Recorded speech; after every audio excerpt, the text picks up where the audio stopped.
Hello, so my name is Cyrus McGarry and this is my project on clean air. What is clean air?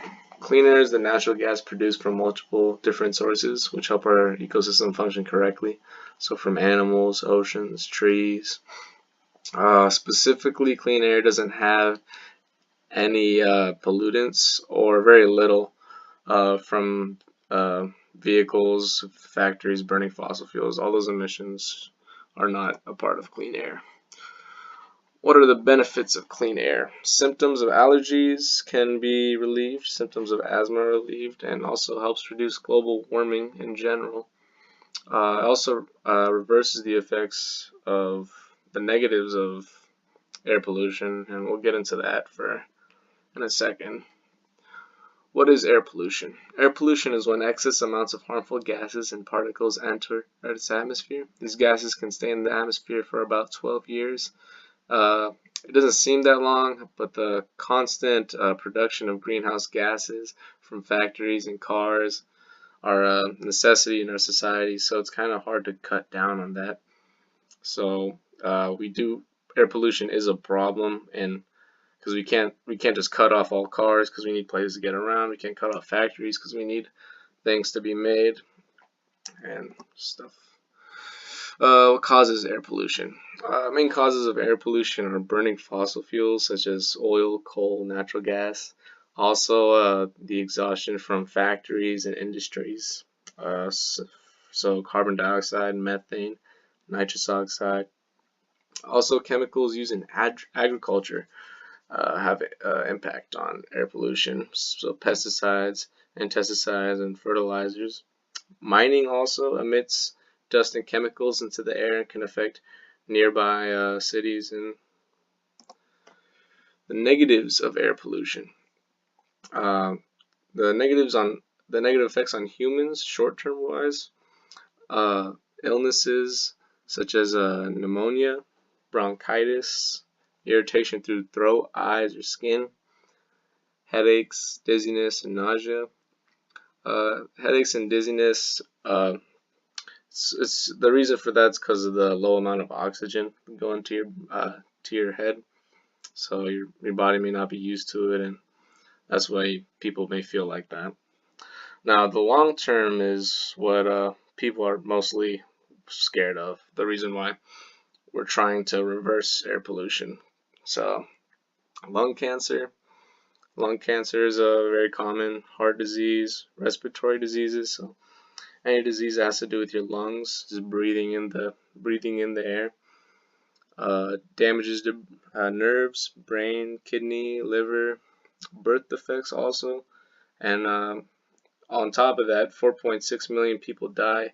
Just about 4.6 million people die each year from air pollution related reasons. Negative effects on the environment be smoke and fog, which is smog. Can contaminate water, kill crops. Also can create acid rain if there's enough of the air pollution. So places like China also suffer from acid rain because of how much air pollution they accumulate, and it's pretty much, yeah, so much of that pollution is everywhere, so it just turns into the rain, and then so on. Animals also suffer from exposure just like us humans. Suffer from birth defects and respiratory diseases as well. Pollution over time. So here, the 1850s, it's very non-existent, and it slowly goes up. It starts getting much more through the 1900s, much more, and then 1970s around, it begins to peak. And this is when the Clean Air Act really took initiative here, and they started putting regulations and rules on vehicles and factories and companies and all that, and slowly started going down. So by 2010, we're about as equal to 1960s, 50s, around there. Ways you can reduce air pollution in your daily life. So things you can do to play your part in helping out. Use carpool, public transportation, or emission-free forms of transportation like your skateboard or bike, things like that. The reason for that is just to use as little um, emission as possible. Don't leave your car on when you're away from the vehicle. Just turn it off if you're not using it. That goes for anything, for like, just even like your water sink. Just turn it off, stuff like that. Keep track of your car's service dates, because uh, if you don't keep it working well, it could produce more air pollution than what it's really supposed to be. So make sure your car is always in check. Turn off lights, computers, electric technology when not in use.